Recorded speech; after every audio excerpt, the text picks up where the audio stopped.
कहानी की शुरुआत होती है रूस के मशहूर शहर मॉस्को से, जहाँ रहती है एक लड़की। नाम है उसका अक्साना। उसने अपने फोन पर लाइव स्ट्रीम शुरू की। हेलो मेरे चाहने वालों, मेरी खूबसूरती के दीवानों, आपकी प्यारी इन्फ्लुएंसर अक्साना फिर हाजिर है और आज मैं आप सबको अपना खास राज बताने वाली हूँ, जिससे आप भी मेरी तरह शानदार तस्वीरें खींच सकेंगे। वह सुपर ग्लू का इस्तेमाल दिखाने लगी, लेकिन गलती से उसका चेहरा ही नहीं, हाथ भी चिपक गए। बेचारी की हालत खराब हो गई और लोगों ने खूब मजाक उड़ाया। तभी उसे एक वीडियो दिखाई दी, जिसमें एक औरत कह रही थी, आपके पास सुनहरा मौका है हमसे जुड़ने का। जो भी छोटे इन्फ्लुएंसर हैं, जिनके दर्शक 1 लाख से कम हैं, अगर वे हमारी क्रंच गम का प्रचार करेंगे और कोई हटके मजेदार वीडियो बनाएंगे जो हमें पसंद आए, तो वही इन्फ्लुएंसर बनेगा क्रंच गम का नया चेहरा। साथ ही मिलेगा ढेर सारा पैसा। उधर देखते हैं अक्साना की सहेली यूलिया। वह डाकघर की तिजोरी में आई चिट्ठियां निकालने पहुंची थी, लेकिन उसी समय अक्साना, जिसने डरावना रूप धारण किया था वीडियो बनाने के लिए, यूलिया को जोर से डरा देती है और यह सब वह फोन पर रिकॉर्ड भी कर रही थी। अरे छोड़, दिमाग खराब है तेरा, अभी तो मेरी जान ही निकल जाती। ये तेरी नौटंकी बंद कर। अक्साना हंसते हुए बोली, ए गुस्सा मत कर यूलिया, तू तो मेरी बहन जैसी है, जरा साथ दे वीडियो में, वरना मेरी रील्स का तो बैंड बज जाएगा, लाइक्स ही नहीं आएंगे। यूलिया ने नाराजगी से कहा, अरे ये वीडियो तो बिल्कुल भी अच्छी नहीं बनी, हमें दोबारा शूट करना पड़ेगा। पहले मेरी मदद तो कर, देख कि मेरे पत्रों में कोई जवाब आया है या नहीं। मैंने तो अप्रेंटिसशिप के लिए आवेदन किया था। यूलिया जमीन पर गिरे पत्र उठाने लगी, लेकिन तभी उसके अप्रेंटिसशिप का जवाबी पत्र अक्साना के हाथ लग गया, जिसे उसने छुपा लिया और यूलिया को कुछ भी नहीं बताया। बेचारी यूलिया उदास होकर बोली, मैंने 4 बार आवेदन पत्र भेजा है, लेकिन आज तक 1 बार भी जवाब नहीं आया। जब तक जवाब नहीं मिलता, तब तक तू मेरे साथ मिलकर इंटरनेट के लिए वीडियो और रील्स बना, शायद हम भी मशहूर हो जाएं। तू नौकरी ढूंढना क्यों चाहती है? अगर एक बार हमारे दर्शक बढ़ गए, तो विज्ञापन और प्रचार से हमें ढेर सारा पैसा मिलने लगेगा। यूलिया ने कहा, ज्यादा सपने मत देख, तेरे पास बस 300 फॉलोअर्स हैं और उन पर भी 10-20 व्यूज ही आते हैं। इससे अच्छा है कोई ढंग की नौकरी कर ले। अक्साना बोली, अरे वो इसलिए कि मैं ज्यादा वीडियो नहीं डालती हूँ। वीडियो बनाना आसान थोड़ी है, कितना समय लगता है, ऊपर से मेहनत भी करनी पड़ती है, और तो और इंटरनेट भी बहुत महंगा हो गया है। खैर, दोनों लड़कियां बच्चों के स्कूल के बाहर रुक गईं। वहाँ के मुफ्त वाईफाई से अपने फोन पर इंटरनेट चलाने लगी। स्कूल के प्रबंधक की नजर उन पर पड़ी। उसने देखभाल करने वाली औरत से पूछा, ये दोनों पढ़ाई लिखाई और नौकरी की कोशिश करने के बजाय यहाँ क्यों आ जाती है? दोनों तो बिल्कुल निकम्मी है, मुफ्त इंटरनेट के लालच में रोज मुंह उठाकर चली आती है। बाहर खड़े कुछ बच्चे अक्साना का मजाक उड़ाने लगे, चिढ़ाते हुए बोले, दीदी तुम तो 7 दिन वीडियो बनाती हो, लेकिन देखने वाले 7 लोग भी नहीं मिलते। क्या तुम खुद ही 3 बार देख देख कर अपने व्यूज बढ़ाती हो? और फिर सब जोर से हंसने लगे। अक्साना गुस्से से तिलमिला उठी। तभी प्रबंधक ने अक्साना और यूलिया को भीतर बुला लिया। वह बोला, मैंने तुम दोनों को पहले पढ़ाया है, इसलिए तुम्हारे भविष्य की चिंता करता हूँ। यह सब फालतू कामों में अपना समय बर्बाद मत करो। अक्साना, तुम्हारी तो वीडियो भी बेकार होती है। अक्साना बोली, ओह तो गुरुजी, आप भी मेरे दर्शक हैं, समझी यूलिया, ये भी मुझे छुप छुप कर देखते हैं। उसने और किसी की बात पर ध्यान ही नहीं दिया और इधर उधर देखने लगी। अचानक उसकी नजर पड़ी वहाँ रखे प्राचीन मायावी दर्पण पर,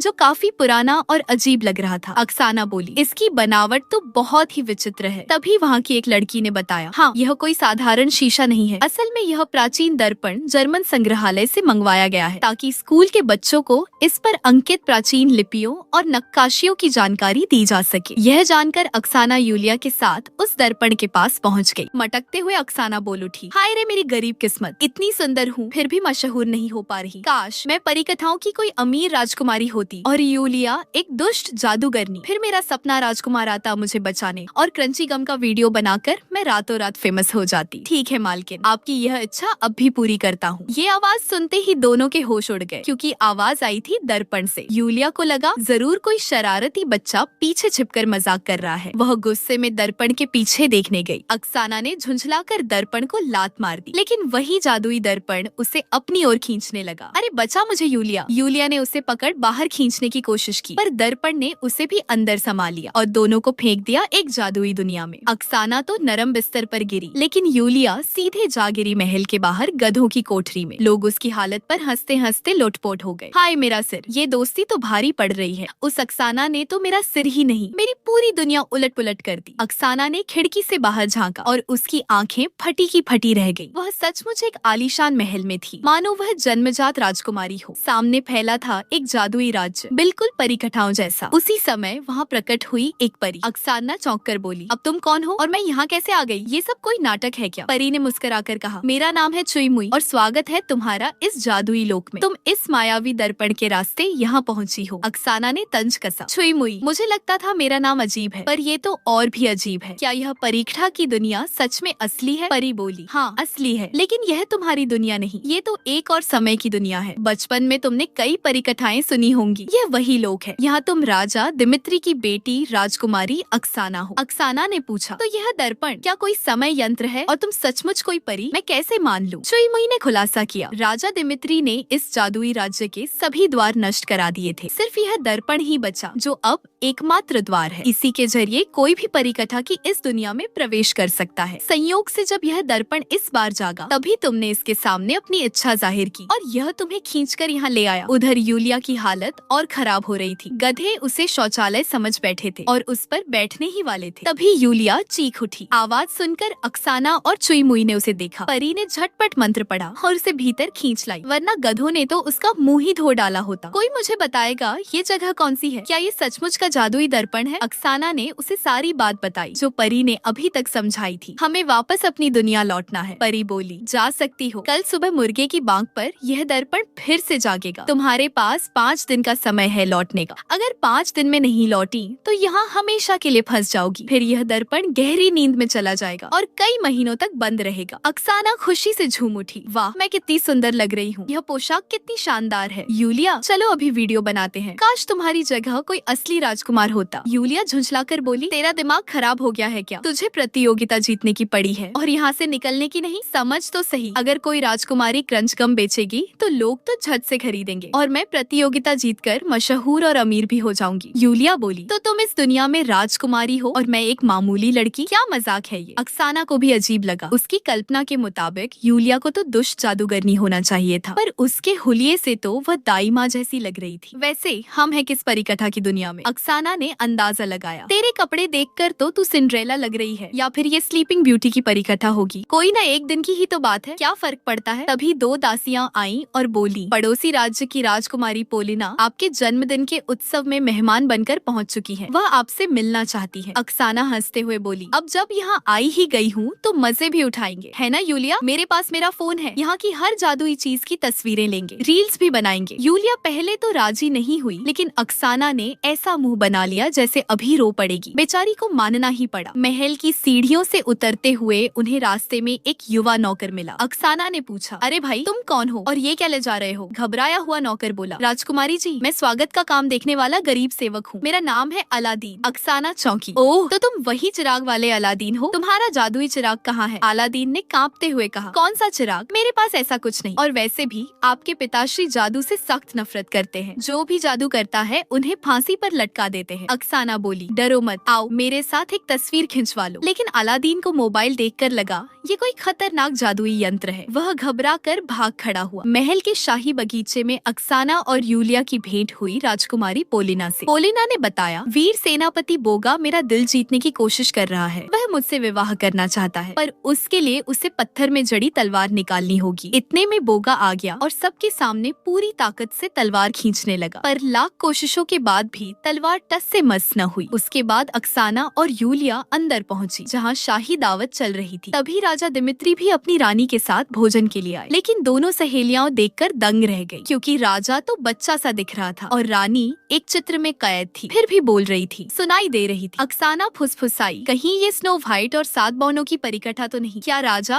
उन्हीं बौनों में से एक है? ये कैसा पिता है, खुद ही पढ़ लिख नहीं पा रहा, तो मेरी परवरिश कैसे की होगी? अभी तक तो इसकी मूंछ भी नहीं आई और यह बच्चा मेरा बाप कहलाता है। हे भगवान, और क्या क्या देखना पड़ेगा। तभी राजा ने आईने में अपने चेहरे पर झुर्रियां देखी। वह घबरा गया और बोगा को आदेश दिया, जाओ और मेरे लिए यौवन फव्वारे का अमृत लेकर आओ। यह सुनकर रानी ने झिड़का, अब बस भी कीजिए, आप पहले ही इस अमृत को पी पी कर बच्चों जैसे दिखने लगे हैं। क्या अब नवजात शिशु ही बनना चाहते हैं? पर राजा तो घमंडी था, उसने रानी की बात पर ध्यान ही नहीं दिया। ये सब सुन रही अक्साना समझने के लिए बोली, पिताजी, मेरी शादी के बारे में आपका क्या विचार है? उसकी बात पर सब चौंक उठे। पोलिना ने धीरे से समझाया, राजकुमारी, तुम्हें याद नहीं, उस दुष्ट जादूगरनी ओफेलिया ने श्राप दिया था कि तुम्हारी शादी कभी नहीं होगी। उसका दिया श्राप कोई तोड़ नहीं सकता। उसी समय इस जादुई राज्य से दूर दूसरे साम्राज्य में एक चिकना चुपड़ा राजकुमार इवान अपने सेवक टोनी के साथ अस्तबल में था। टोनी और उसके 2 साथी इवान को रस्सी से बांध बांधकर जबरन ऊंचे घोड़े पर बैठा रहे थे क्योंकि उसका कद छोटा था। तभी उसकी माँ तातियाना आ पहुंची। वह बोली, तू चाहे हमेशा के लिए निकम्मा और आलसी बेटा ही क्यों न रहे, आज तो कुछ ऐसा करेगा जो इतिहास में लिखा जाएगा। तू राजकुमारी अक्साना का श्राप तोड़ेगा, उसे उसकी गहरी नींद से जगाना होगा सच्चे प्यार का चुंबन देकर। अगर तूने ऐसा कर दिया तो हम माला माल हो जाएंगे। राजा दिमित्री तुम्हारी शादी कराएंगे और तुम्हें अपना उत्तराधिकारी भी घोषित करेंगे। यह कहकर तातियाना चली गई। तभी सेवक टोनी बोला, राजमाता को आपकी खुशी से जरा भी मतलब नहीं, उन्हें तो बस दौलत चाहिए। जैसे मैं आपको सबसे ज्यादा प्यार करता हूँ वैसे ही आपके दिल में भी मेरे लिए जगह है, पर समाज के डर से आप कभी कह नहीं पाएंगे हमने साथ में कितना समय बिताया है। इतने में इवान ने उसे रोकते हुए कहा, चुप रह, मुंह न खोल, एक नौकर हो तुम, अपनी हद में रहो। फिर इवान घोड़े पर सवार होकर निकल पड़ा और यह देख टोनी का दिल बुरी तरह टूट गया। महल की दासियां रानी के आदेश पर अक्साना को सुंदरता से सजाकर पलंग पर लिटा देती है। तस्वीर में कैद रानी ने सच्चाई खोली। भविष्यवाणी कहती है कि आज की रात वही घड़ी है जब रहस्यमयी वन की दुष्ट तांत्रिक ओफेलिया तुम्हें जादुई शाप देकर 100 वर्षों की नींद में डाल देगी। और इस नींद को तोड़ने का केवल एक ही उपाय है, जब कोई सच्चा प्रेमी आकर तुम्हें चूम लेगा। सबके बाहर जाने के बाद छिपी हुई यूलिया बाहर निकली। उसने अक्साना को चेताया कि यह सचमुच स्लीपिंग ब्यूटी वाली परिकथा जैसी है। अरे आईना तो कितना शानदार है, अभी हमें घर लौटा दे, नहीं तो अक्साना 100 साल की नींद में चली जाएगी। अक्साना हंसकर बोली, इतनी चिंता क्यों कर रही हो, अगर इस परिकथा में थोड़ा बदलाव कर दे तो। अक्साना ने योजना बनाई कि आज कुछ अलग किया जाएगा जिससे दुष्ट तांत्रिक शाप देने में ही नाकाम रह जाए। उधर रहस्यमयी वन में अपनी कुटिया से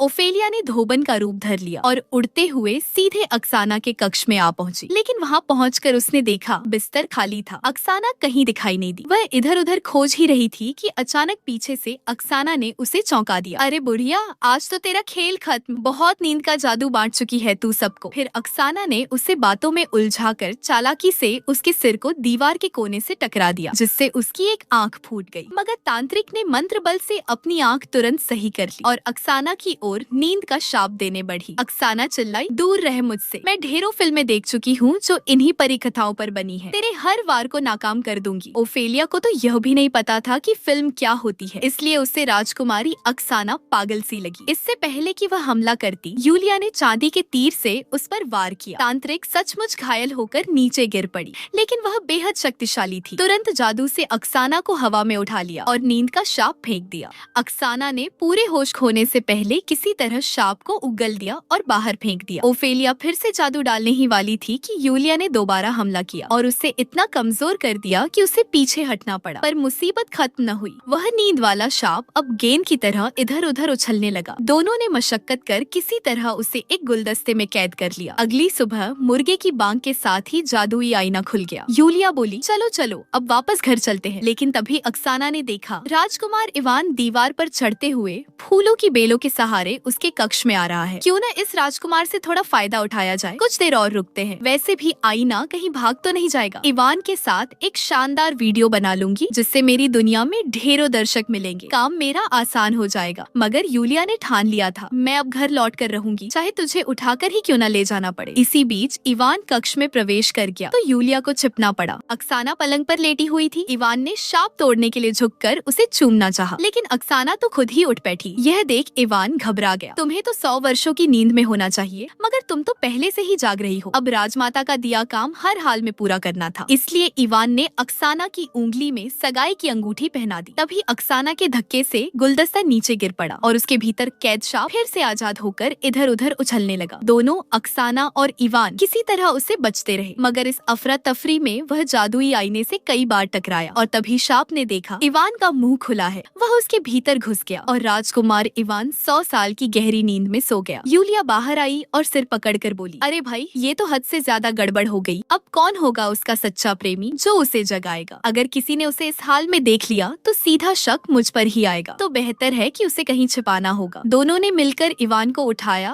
और भट्टी के भीतर छिपा दिया। लेकिन उनकी परेशानियां यही खत्म कहाँ होने वाली थी। उन्होंने देखा कि जादुई आईना पूरी तरह टूटकर बिखर चुका है। घबराकर अक्साना ने छुई मुई को बुलाया। उसने बताया जादुई आईना को केवल कुशल और श्रेष्ठ शक्ति वाली तांत्रिक ही जोड़ सकती है। वह तांत्रिक अपने लोगों के साथ रहस्यमयी जंगल की झोपड़ी में रहती है। अक्साना को तुरंत एहसास हुआ, अरे ये तो वही तांत्रिक है जिसकी हमने बुरी तरह धुनाई की थी। उसे इतना मारा था तो वह हमारी मदद क्यों करेगी? उधर राजा दिमित्री अपने शाही दरबार में एक लेखक से अपने राज्य का इतिहास लिखवा रहा था, पर आधे से ज्यादा किस्से झूठे थे। इतिहासकार जिस सुनहरे पंख से लिख रहा था वह अचानक हाथों से फिसलकर भागने लगा। राजा दिमित्री यह देखकर क्रोधित हो उठा। सुनहरा पंख तेरे नियंत्रण में क्यों नहीं है? यह तेरी बात क्यों नहीं मानता? लेखक कांपते स्वर में बोला, महाराज, जब से आपके मुकुट का नीला मोती खो गया है, सुनहरा पंख रूठ गया है। उसकी आत्मा उसी मोती में बसी है और यह केवल उसी के आदेश मानता है। राजा गर्जा, बेहतर होगा तुम इसे वश में कर लो, वरना मैं तुझे इस सुनहरे पंख के साथ ही नष्ट कर दूंगा। यह सब देखते हुए अक्साना और यूलिया भी वहाँ मौजूद थी। फिर अक्साना भागकर अलादीन के पास पहुंची। तुम्हारे पास वो होती है ना, उड़न कालीन, मुझे चाहिए। अलादीन ने सचमुच एक कालीन दिखाया। अक्साना ने आंखें फैलाकर पूछा, क्या यह वाकई उड़ती है? अलादीन हंस पड़ा, नहीं, ऐसा कुछ नहीं है। फिर अक्साना ने गौर से देखा, तुम यहाँ के तो लगते ही नहीं। अलादीन ने गहरी सांस लेकर कहा, हाँ, बचपन में मुझे गुलाम बनाकर यह जबरन लाया गया था।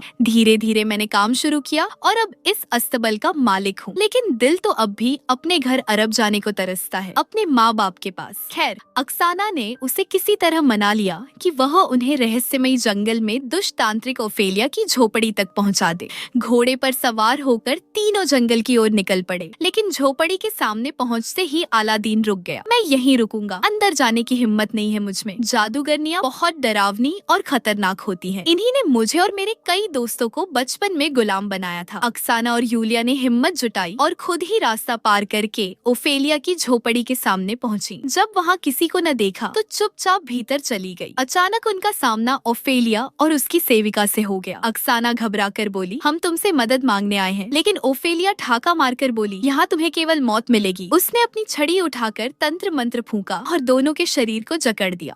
अक्साना ने कांपते स्वर में पूछा, तुम हमसे इतनी नफरत क्यों करती हो? हमने तुम्हारा क्या बिगाड़ा है? ओफेलिया की आंखें जल उठी। तुमसे नहीं, तुम्हारे दुष्ट पिता दिमित्री से नफरत है मुझे। उसने मेरे समुदाय के लोगों पर अमानवीय अत्याचार किए, उनके घर जला डाले और फिर हमें राज्य से निकाल बाहर किया। इसी कारण हमें इस जंगल में शरण लेनी पड़ी। अक्साना ने हिम्मत करके पूछा, लेकिन उन्होंने ऐसा क्यों किया? कोई तो कारण रहा होगा, साफ साफ बताओ। ओफेलिया ने गहरी सांस लेकर कहा, मेरा समुदाय राजमहल में दाई का काम करता था। लोगों को बचाना, युद्ध में घायल सैनिकों की मरहम पट्टी करना, बीमारियों का इलाज ढूंढना, यही हमारा काम था। लेकिन एक दिन राज परिवार के बच्चों को अजीब बीमारी ने घेर लिया। हमने इलाज किया, मगर जड़ी बूटियों की कमी से 1-2 बच्चों की मृत्यु हो गई। गुस्से में राजा ने दोष हम पर डाल दिया। कहा, ये सब दाई नहीं, डायन है। जादू के लालच में सारी जड़ी बूटियाँ इन्होंने नष्ट कर दी। राजा ने हमें बच्चों की मौत का अपराधी ठहराकर राज्य से निष्कासित कर दिया। इसके बाद कई बार हम पर जानलेवा हमले भी करवाए। तब हमें मजबूर होकर इस रहस्यमयी जंगल में आकर रहना पड़ा और खुद को बचाने के लिए जादू सीखना पड़ा। लेकिन अब बहुत हो चुका। जिस तरह तुम्हारे दुष्ट पिता ने मेरे साथियों की हत्या की थी और उनके साथ अन्याय किया था,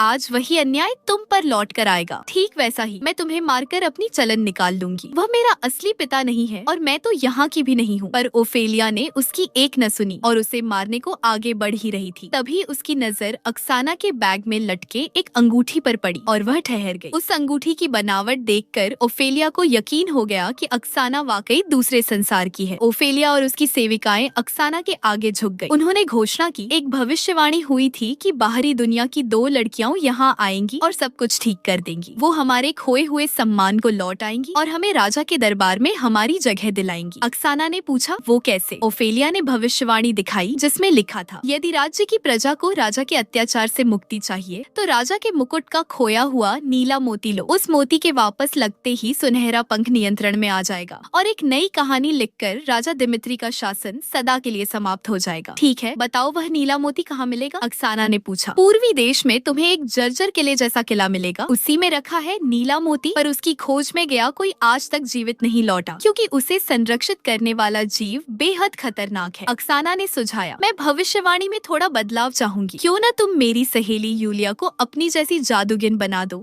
उसे सारे तंत्र मंत्र सिखा दो ताकि आने वाली कठिनाइयाँ थोड़ी आसान हो। सेविका ने कहा, जादूगरनी बनने में 1 महीना लगेगा, इसलिए यूलिया को यहीं छोड़ना होगा। तुम अब जा सकती हो। झोपड़ी से बाहर आते हुए अक्साना ने ओफेलिया के जादुई मंत्रों की किताब और उसका उड़ने वाला दुपट्टा चुराया। थोड़ी दूर जाकर सारी तैयारियां करके ओफेलिया और उसकी सेविकाओं ने यूलिया को जादूगरनी बनाने की प्रक्रिया शुरू की। उसे बिछोड़कर लेटा दिया गया और कर्म आरंभ हुए। वहीं वापस महल के द्वार पर पहुंचकर अक्साना ने देखा कि राजा दिमित्री और इवान की माँ तातियाना एक दूसरे पर इल्जम लगाते हुए बिल्कुल बिल्लियों और कुत्तों की तरह लड़ रहे थे। मेरा बेटा कहाँ है? तुम्हारी बेटी ने उसका शाप तोड़ने के लिए उसे यहाँ बुलाया था, पर अब वह गायब है। तुमने उसे कहाँ छिपा दिया? अगर अपनी सलामती चाहिए तो उसे लौटा दो, नहीं तो किसी को छोड़ूंगी नहीं। और तुम मुझे धमकी दे रही हो? ये जो चतुर चमकते जासूस हैं, ये मुझे मार देंगे। मैं तुम्हें तुम्हारे लोगों के सामने ही निपटा दूंगी, समझी? वहाँ छुपकर यह सब देखती अक्साना को एहसास हुआ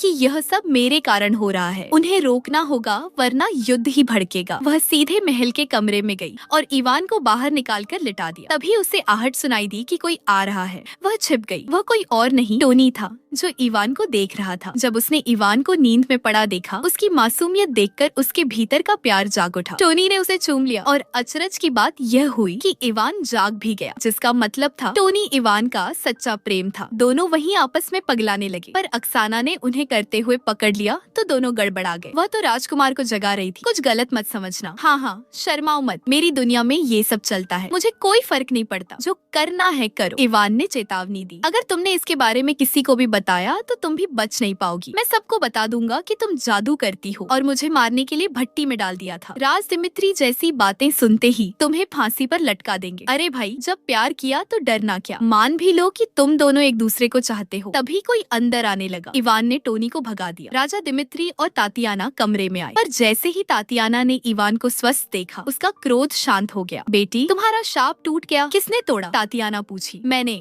महाराज। मेरे सच्चे प्रेम की ताकत से राजकुमारी जाग उठी। राजा दिमित्री खुश होकर बोला, शर्त के मुताबिक मैं इन दोनों की शादी की घोषणा करता हूँ। तैयारियां शुरू की जाए। अगले दिन अक्साना अलादीन से मिलने आई और सब कुछ उसे बता दिया। फिर जादुई किताब के पन्ने पलटते हुए उसने कहा, इस किताब के अनुसार जादुई शीशा फिर जोड़ा जा सकता है, पर इसके लिए कुछ चीजें चाहिए होंगी। हमें इन सामग्रियों को मिश्रित कर शीशे के टूटे टुकड़ों पर डालना होगा और आखिर में जादुई ज्वाला से पिघलाना होगा। कुछ समय ठंडा होने पर यह पहले जैसा ठीक हो जाएगा। तुम्हें बस मेरे लिए वे चीजें ढूंढ कर लानी है। बिल्कुल नहीं लाऊंगा, अलादीन ने मना किया। तुम अपनी जान जोखिम में क्यों डाल रही हो? उस दुष्ट तांत्रिक की किताब का इस्तेमाल खतरनाक साबित हो सकता है। अपने आग्रह मनवाने के लिए अक्साना ने वही चुराया हुआ उड़ने वाला दुपट्टा दिखाया और लालच दिया। अगर तुम मेरा काम कर दोगे तो यह तुम्हारा होगा। इसकी मदद से तुम उड़कर अपने घर अरब जा सकोगे और अपने माता पिता से मिल सकोगे। अलादीन राजी हो गया। अगली सुबह शाही बगीचे में सेनापति बोगापोलिना को नीचे दिखा रहा था। गुस्से में बेशर्मी से कहने लगा, तुम तो मेरी होने वाली पत्नी हो, तुम्हें यूं इधर उधर नहीं घूमना चाहिए। तुमने अपने चेहरे तक पर्दा भी नहीं किया। लोग क्या सोचेंगे मेरे बारे में? अक्साना ने जब यह देखा तो पूछ बैठी, यही है तुम्हारे सपनों का राजकुमार? यह तो एक नंबर का गधा है। तुम उससे शादी क्यों कर रही हो? लड़कियां सब कुछ सहती रहती हैं। यही इस दुनिया की रीत है। तुम किस दुनिया में जी रही हो? ऐसा कुछ भी सही नहीं है। और वह तो तलवार भी नहीं निकाल पाया। मैंने एक परी कथा सुनी है जिसमें ऐसी ही कहानी थी। शायद तुम्हें तलवार निकालने की कोशिश करनी चाहिए। पोलिना ने कोशिश की और वास्तव में एक काम भी हुआ जिससे अक्साना चौंक उठी। पर पोलिना ने उसे फिर से पत्थर में जकड़ दिया और कहा, अगर किसी ने इसे तलवार के साथ ऐसे देखा तो उसे बंदी बनाकर हमेशा के लिए काली कोठरी में डाल दिया जाता है, क्योंकि राजा दिमित्री और बोगा को लड़कियों का उनके बराबर होना बिल्कुल पसंद नहीं था। रात में बोगा और पोलिना की सगाई का समारोह हुआ। राजा दिमित्री और उपस्थित मेहमानों के सामने बोगा ने दावा किया, यह तलवार मैंने निकाली है। यह सुनकर अक्साना को पोलिना के लिए बहुत बुरा लगा। तुम अब भी उस झूठे आदमी से शादी करोगी? उसने कहा, कर भी क्या सकती हूँ? अगर मना किया तो मैं तत्क्षण अलग कर दी जाऊंगी। उधर अलादीन गहरी नींद में पड़ा था। उसे देखकर अक्साना को उस पर दया आई तो उसने उड़ने वाला दुपट्टा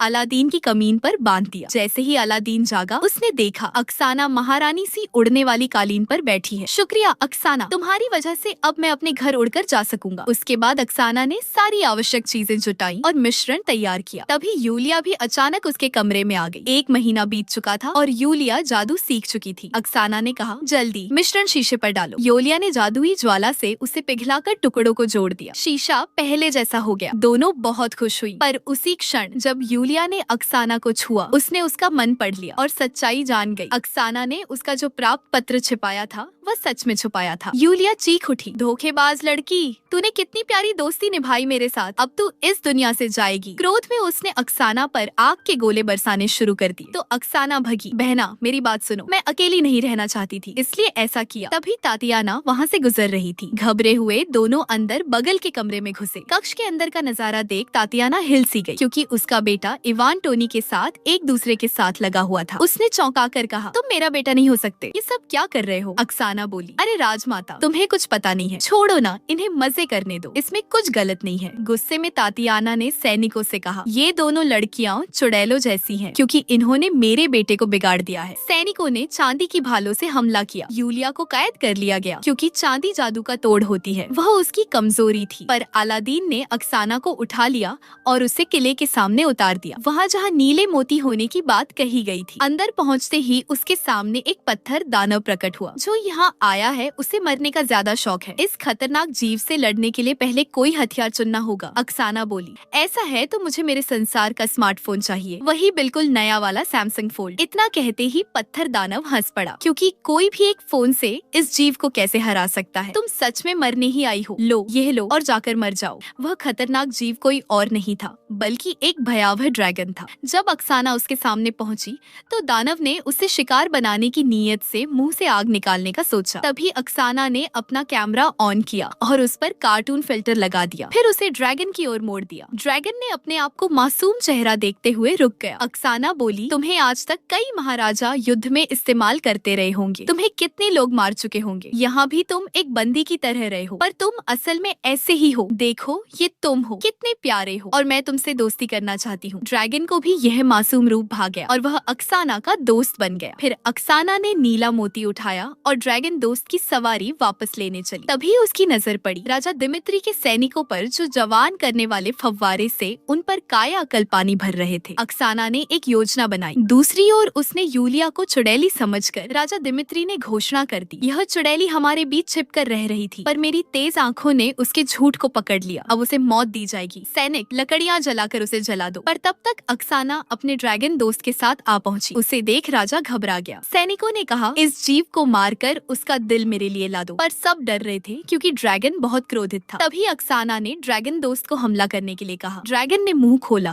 पर आग नहीं निकली, बल्कि उसने पानी सबके ऊपर उछाल दिया। तो यह बच्चों जैसा जीव है, मुझे इससे डर नहीं लगेगा। और फिर अचानक राजा और बाकी सब छोटे बच्चों में बदल गए। यहाँ खुलासा हुआ कि अक्साना ने वह कायाकल्प पानी ड्रैगन के मुंह में भरवा दिया था। पानी ज्यादा भर जाने के कारण अब सब बच्चे बन गए, यहाँ तक कि उसका ड्रैगन दोस्त भी। गुस्से में बोगा ने पत्थर से तलवार निकाली और अक्साना पर मार फेंकी, पर पोलेना ने जादू से तलवार को रोक दिया। पता चला कि वह भी जादू जानती है। उसने अपनी तलवार वापस पा ली और विजय कहने लगी, तुमने मुझे बहुत रुलाया है, अब मैं तुम्हें छोड़ने वाली नहीं। और जब वह उसे मारने को आगे बढ़ी, बोगा भी थोड़े देर में बच्चे में बदल गया, तो पोलेना ने उसे माफ कर भगा दिया। अक्साना ने नीला मोती राजा के मुकुट में लगा दिया, जिससे सुनहरा पंख नियंत्रण में आ गया और कहानी में बदलाव आकर एक नई कड़ी लिखी गई। उस वनराज के शासन का अंत कर दिया गया। ओफेलिया अपने समुदाय के लोगों के साथ वापस राज में लौटी और उसने जादू से चित्र में बंद रानी को भी बाहर निकाला। रानी ने सच्चाई बताई, यह जबरदस्त राजा बनाया गया था, मुझे धोखे से चित्र में कैद करवा दिया गया